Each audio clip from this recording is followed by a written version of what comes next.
கதிர்காமம் செல்லும் வழியில் ஆனைமுகத்தாரின் தரிசனம். மாணிக்க கங்கையாற்றின் பாலத்தில் எங்கள் இளங்குமரன்.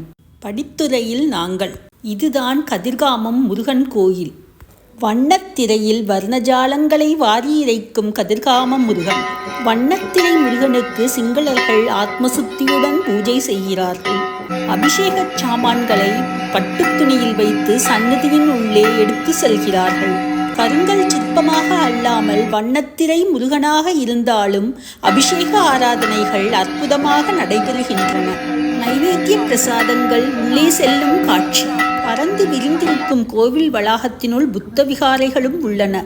எம்மதமும் சம்மதம் என்ற அறிகுறியோ? இங்கே காண்பது தெய்வானையம்மன் சன்னதி. வேடன் மகள் வள்ளிக்கும் இங்கே தனி சன்னதி உண்டு. எல்லா கோவில்களிலும் பூஜை நேரத்தில் சிறப்பாக தரிசனம் செய்ய வைத்த பம்கின் டிராவல்ஸ் திரு ராம் அவர்களுக்கு எங்கள் மனமார்ந்த நன்றி.